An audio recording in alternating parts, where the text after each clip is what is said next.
Available and up for your consideration today in front of us is this 2001 Toyota Land Cruiser. It's a high mileage example here, but upon a quick glance at the exterior, you wouldn't know it. It's been pretty well cared for, in my opinion. Give you a quick exterior walk around of this one, and then we will take a closer look up close at some areas for the exterior and interior.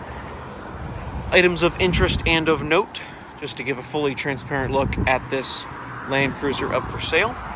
There's your exterior walk around starting up front. Headlights have been maintained beautifully. A couple of maybe bug gut etches still on there. Could probably use a real solid restoration, but for 2001, those look wonderful. The paint does have some discoloration, scratches, and chipping pretty much around the entire exterior.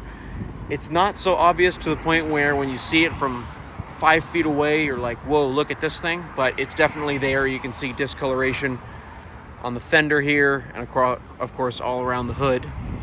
The bumper's got its share of etching and scratches and rock chips across the front. A few over here as well. Looks like the fog lights could really use some restoration work. Let's make our way around the passenger side, or driver's side here. See, it's just a little tired. That's how I would describe it. Some discoloration here from probably muddy hands on the side of the door. Door handle's got a few chips on it. But, some of the positives are the black trim presents reasonably nicely for a 2001. Same thing with the window trim. It's a little faded, couple of areas where it's wearing off, but you've seen far worse for vehicles from 2001. What you see is what you get with this one. Badging still looks good around back. I mean, even the bumper is not horribly scuffed from transferring stuff in and out of the vehicle. So, I mean, this could be garage door damage here. That's what that appears to be. Got your tow hitch receiver down there. Having a look down the passenger side now. It's pretty much same thing as the driver's side. The trim presents reasonably well, especially for a 2001. Some scratches, scuffs, and dings down the side. I don't see any significant door dents necessarily. Just trying to get a good look down the side of the car there, see if there's any changes in the metal. Looks like we might have a little scuff here on your side view mirror.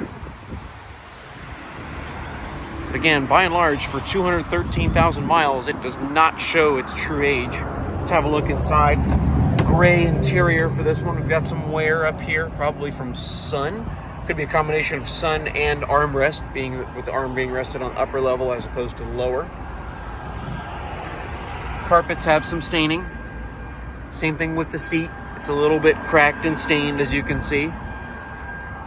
Steering wheel does have a cover on it. Let's hop inside. Make it a little quieter for us here and give it a start up. Traditional key start, of course. Cranks right up. 213,062 miles is your odometer. No warning lights. That's just the seatbelt alarm there.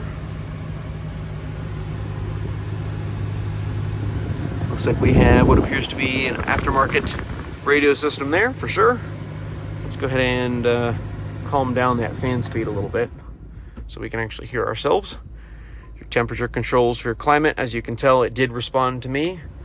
The fan speeds are functional. Radio. Volume is functional, obviously. Having a look down the center console here.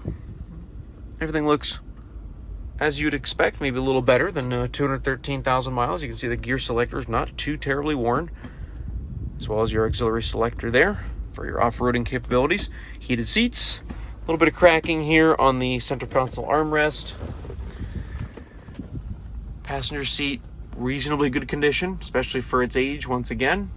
Looks like this one definitely saw a lot of time with an occupant in the driver's seat, not necessarily any of the other seats, because the back seats look quite nice. We have some wrinkling on the headrest, that is to note. Possibly from heat would be my guess. Sunlight and heat. We have a little bit here as well. Your center rear seat. This does include the third row seats, as we'll see here in a moment. Good to shut this down. And let's make our way around back. Coming around back here, the release should be up under here. It's of course the split gate system with this, upper and lower. There you go. Rear seats included. A couple more mats back here. Pretty clean. Again, 213,000 miles, 2001. Available and up for your consideration, Toyota Land Cruiser.